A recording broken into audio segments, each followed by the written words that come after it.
नमस्कार, जनता टीवी देख रहे हैं आप। मैं हूं आपके साथ अमन त्रिपाठी। बुलेटिन में बात होगी कुछ अहम खबरों की। उत्तराखंड के मुख्यमंत्री पुष्कर सिंह धामी ने चार धाम यात्रा को लेकर कहा कि राज्य सरकार श्रद्धालुओं की सुरक्षित, सुगम और व्यवस्थित यात्रा के लिए लगातार कार्यरत है। उन्होंने बताया कि यात्रा मार्गों पर स्वास्थ्य, सुरक्षा, यातायात और आपदा प्रबंधन की विशेष व्यवस्थाएं की गई हैं। मुख्यमंत्री ने सभी संबंधित विभागों को समन्वय के साथ कार्य करने के निर्देश दिए हैं।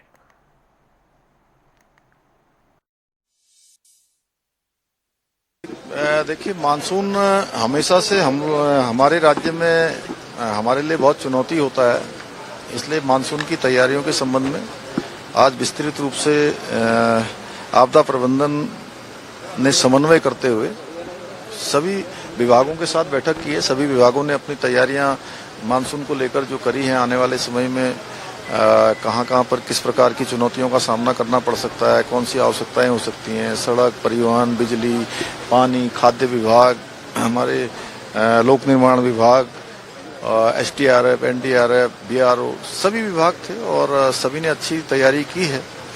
और आगे चूंकि पिछले सालों के जो अनुभव हैं, उन अनुभवों का भी एक तरह से आगे के कार्यक्रमों में सम्मिलित करते हुए, आगे की तैयारियों में सम्मिलित करते हुए हम लोग पूरी तैयारी करेंगे। चार धाम यात्रा भी चल रही है, वो भी सुचारू रूप से चलती रहे। इसके साथ साथ कांवड़ यात्रा भी अभी आ जाएगी, उसकी भी तैयारी करनी है। फिर हमारा कुंभ मेला भी होना है, तो वो सभी तैयारियां हम लोग अच्छे से कर रहे हैं।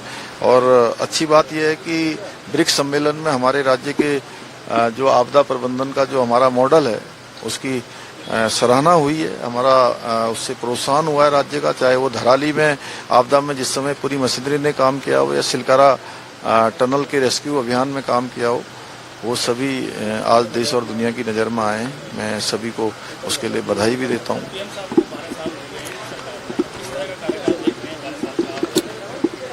देखिए, आज का दिन बड़ा ऐतिहासिक दिन है। आज माननीय प्रधानमंत्री श्री नरेंद्र मोदी जी के अनवरत रूप से प्रधानमंत्री के रूप में काम करते हुए 12 साल का कालखंड पूरा हो रहा है और वो निर्वाचित देश की आज़ादी के बाद निर्वाचित प्रधानमंत्री के रूप में सर्वाधिक कालखंड तक काम करने वाले प्रधानमंत्री के रूप में उनका ऐतिहासिक रिकॉर्ड आज दर्ज हो गया है।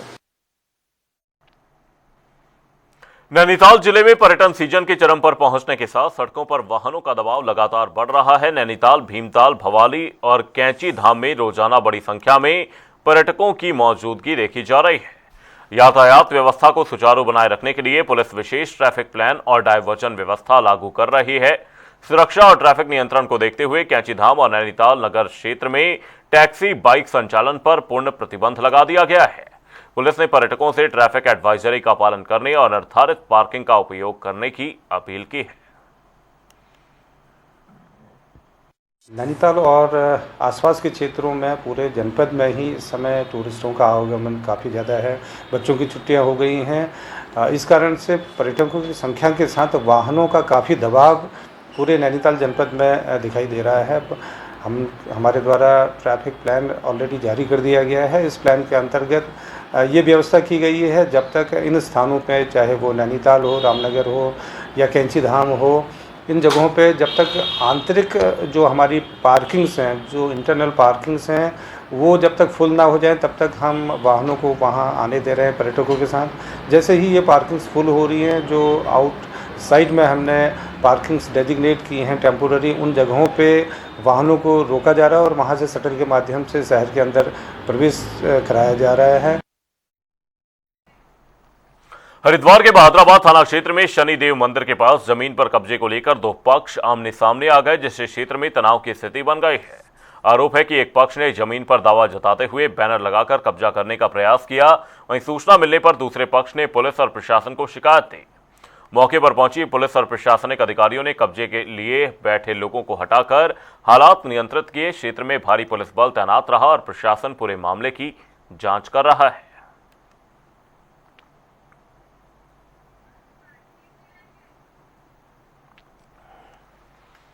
देहरादून में आयोजित नियुक्ति पत्र वितरण समारोह में उत्तराखंड के मुख्यमंत्री पुष्कर सिंह धामी ने शहरी विकास, कौशल विकास, सेवा योजन और पशुपालन विभाग में चयनित अभ्यर्थियों को नियुक्ति पत्र वितरित किए। मुख्यमंत्री ने कहा कि राज्य में भर्ती प्रक्रिया पूरी तरह से पारदर्शी तरीके से संचालित की जा रही है। उन्होंने बताया कि अब तक 33,000 से अधिक युवाओं को सरकारी नौकरी दी जा चुकी है।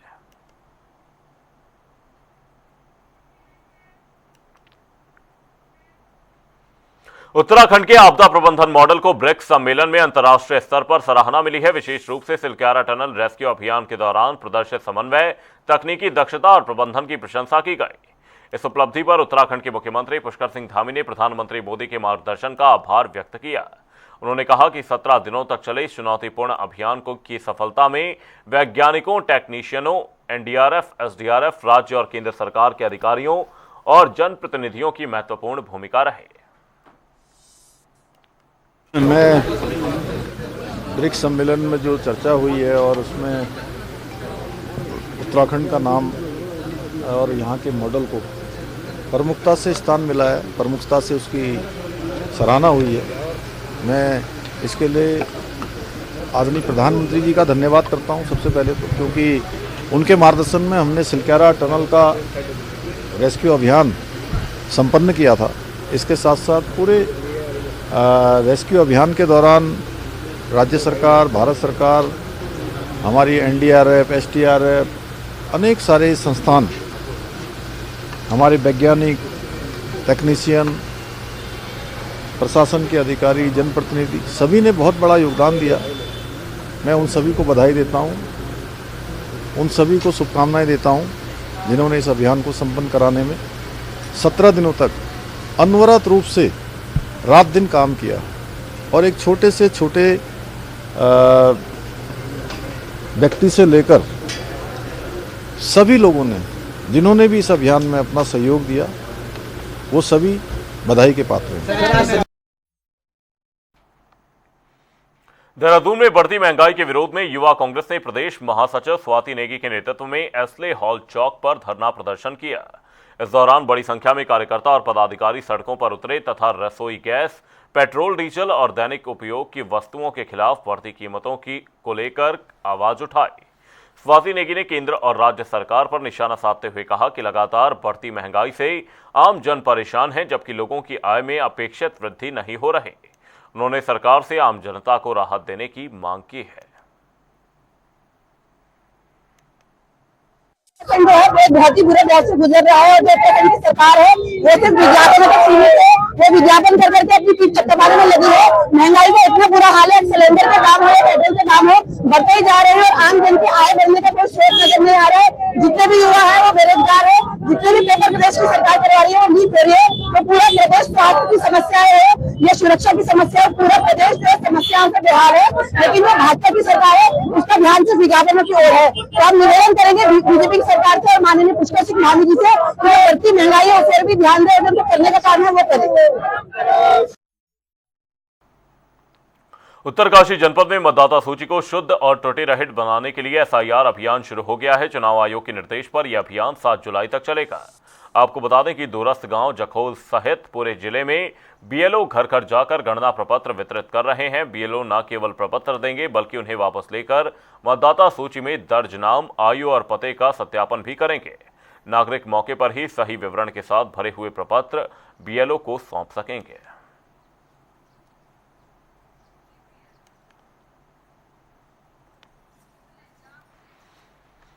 हरिद्वार में आगामी कुंभ मेले की तैयारियां तेजी से चल रही हैं। श्रद्धालुओं की सुविधा और ट्रैफिक प्रबंधन को ध्यान में रखते हुए जिले में 6 अस्थायी बस अड्डों के निर्माण को मंजूरी दे दी गई है। ये बस अड्डे ऋषिकुल, भेल, मोतीचूर और बैरागी कैंप जैसे शहर के बाहरी क्षेत्रों में विकसित किए जाएंगे। कुंभ मेला अधिकारी सोनिका ने बताया कि निर्माण प्रक्रिया शुरू हो चुकी है और यात्रियों की आवाजाही के लिए विस्तृत रोड मैप भी तैयार किया गया है। इससे मेले के दौरान भीड़ और यातायात नियंत्रण में मदद मिलेगी। बनाते हैं जो रेगुलर बेसिस पे हमारे यहाँ पे बनाए जाते हैं और उसका अभी हमारा जो हमारी कार्यदायी संस्था है वो RWD है और वो कार्य कर रही है। तो जैसे हम हर साल हर कुंभ में करते हैं, हम लोग जो अस्थायी बस अड्डे बनाते हैं उसी के साथ फिर हम ट्रैफिक प्लान भी बनाते हैं। तो जो ट्रैफिक प्लान बनाया गया है उसमें हम लोगों ने ये पूरा का पूरा जो हमारे अस्थायी बस अड्डे बनने हैं उसका भी प्लान उसमें डाल रखा है। किस तरह से यात्रियों का मूवमेंट हुआ, किस घाट पे वो जाके स्नान करेंगे, वो सारा उसमें।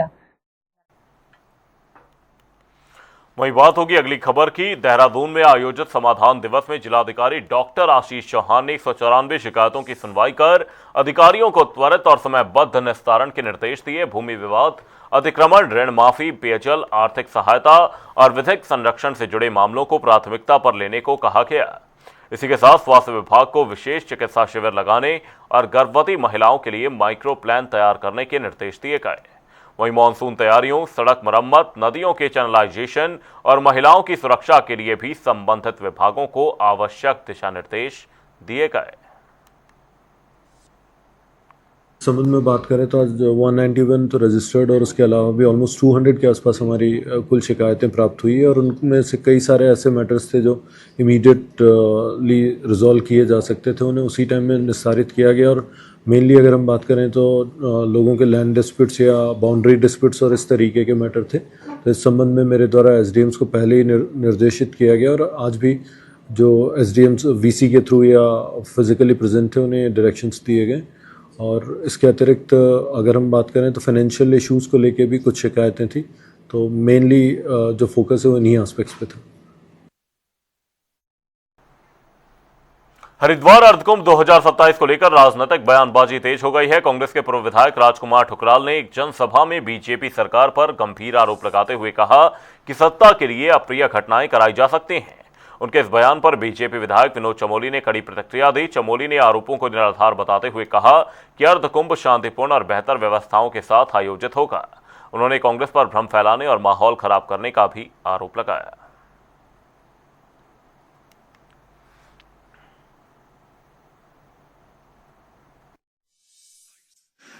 मंचासीन जितने भी मेरे नेता हैं इनसे भी निवेदन कर रहा हूं, चीफ सेक्रेटरी को मिलो, पुलिस के महानिदेशक डीजीपी साहब को मिलो और गृह सचिव को मिलो। 15 जनवरी से अर्ध कुंभ का मेला हरिद्वार में, और अर्ध कुंभ के मेले में सत्ता पाने के लिए कोई भी अप्रिय घटना ये लोग करवा सकते हैं। जिनकी सत्ता है, ये उत्तर प्रदेश और उत्तराखंड की सत्ता पर काबिज होने के लिए इनके लिए 10, 20, 50 अगर हिंदू मर भी जाएं तो इनको कोई फर्क नहीं पड़ता। नहीं, हम उनके आरोपों को सिरे से खारिज करते हैं। ऐसा कुछ नहीं है। पहले भी यहाँ कुंभ हुए हैं और अब भी कुंभ होगा। ये अर्ध कुंभ है और ये कुंभ बहुत बढ़िया वातावरण में संपन्न होगा। बेहतर व्यवस्था हम लोग वहाँ पर कर रहे हैं और जिस तरह वो पैनिक फैलाना चाहते हैं, माहौल बिगाड़ना चाहते हैं, निश्चित तौर पर वो दुर्भाग्यपूर्ण है और कांग्रेस के लोगों को बाज आना चाहिए। जब जब उत्तराखंड के हितों की बात आती है, कहीं ना कहीं वो नकारात्मक बात करते हैं। और ठुकराल तो स्वयं बीजेपी के कार्यकर्ता रहे हैं और इस सनातन की लाइन पर उन्होंने पूरी राजनीति की है, लेकिन कांग्रेस में जाकर उनका हृदय परिवर्तन इतना जल्दी हो जाएगा ऐसे मुझे उम्मीद नहीं। हरिद्वार के बहादुराबाद थाना क्षेत्र स्थित एक विवादित जमीन को लेकर प्रशासन ने सुरक्षा व्यवस्था कड़ी कर दी है। किसी भी तरह के तनाव या टकराव की आशंका को देखते हुए कई थानों की पुलिस मौके पर तैनात की गई। दोनों पक्ष जमीन पर अपना दावा कर रहे हैं, जिसके चलते प्रशासन ने एहतियातन दोनों पक्षों के प्रवेश पर रोक लगा दी है। पुलिस लगातार अनाउंसमेंट कर लोगों को चेतावनी दे रही है कि कानून व्यवस्था बिगाड़ने या विवादित स्थल पर प्रवेश करने वालों के खिलाफ सख्त कार्रवाई की जाएगी।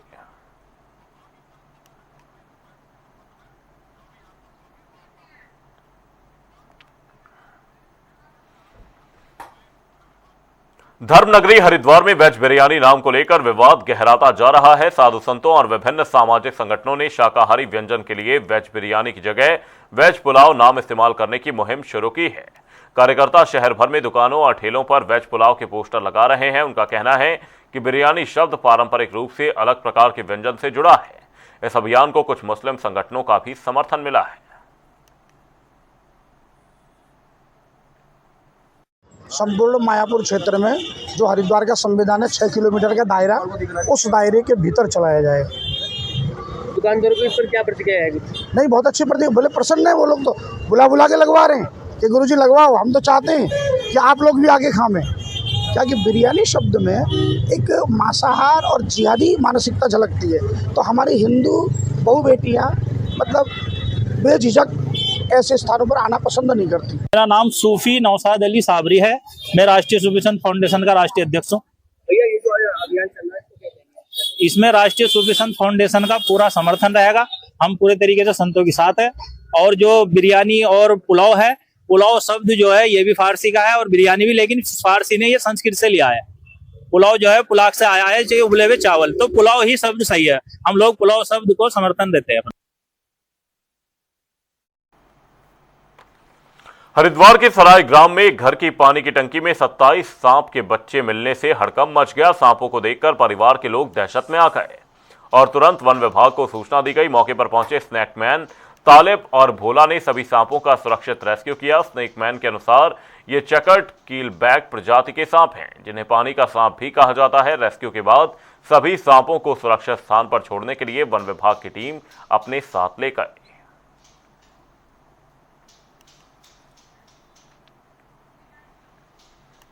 साइबर ठगी के बढ़ते मामलों के बीच गृह मंत्रालय का MRM यानी मनी रेस्टोरेशन मॉड्यूल पोर्टल पीड़ितों के लिए बड़ी राहत बनकर सामने आया है। अब साइबर ठगी के शिकार लोग घर बैठे ही फ्रीज धनराशि की वापसी के लिए ऑनलाइन आवेदन कर सकेंगे। उत्तराखंड में इस व्यवस्था के तहत 4 पीड़ितों को उनका पैसा वापस मिल चुका है।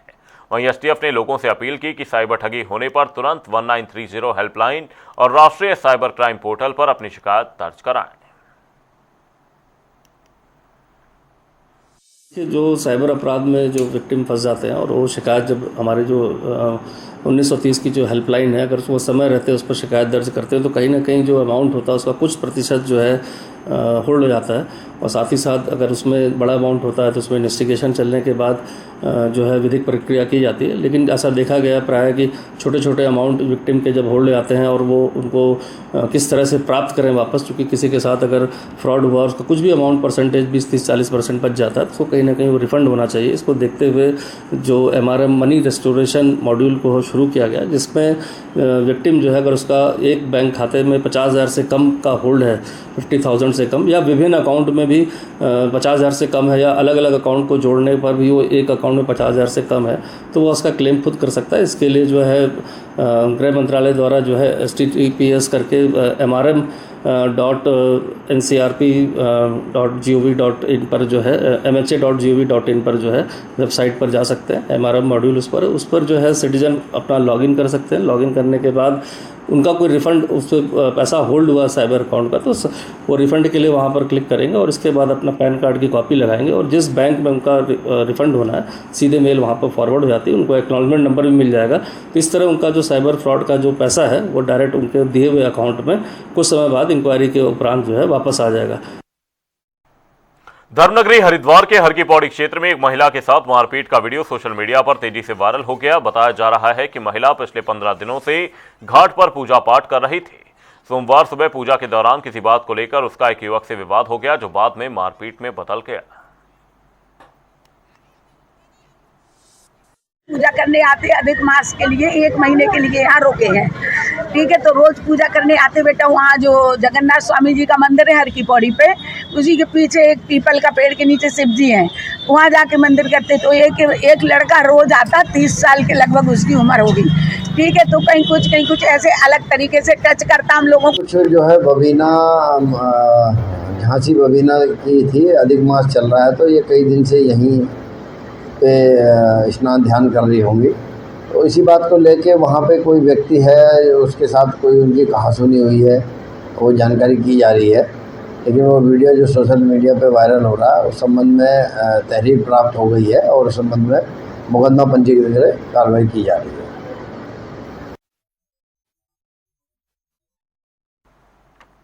चारधाम यात्रा के बीच ऋषिकेश में देहरादून पुलिस ने ऑपरेशन प्रहार के तहत बड़ी कार्रवाई की और मुठभेड़ के बाद 2 इनामी बदमाशों को गिरफ्तार किया। 15-15 हजार के इनामी दोनों आरोपी बिना नंबर बाइक से भगाते हुए पुलिस पर फायरिंग करने लगे। वहीं जवाबी फायरिंग में दोनों के पैरों में गोली लगी है। गिरफ्तार आरोपियों की पहचान बिहार निवासी आमिर और अनवारुल हक उर्फ अनवर के रूप में की गई है। साथ ही आरोपियों के पास से अवैध हथियार, कारतूस और बाइक बरामद की गई है।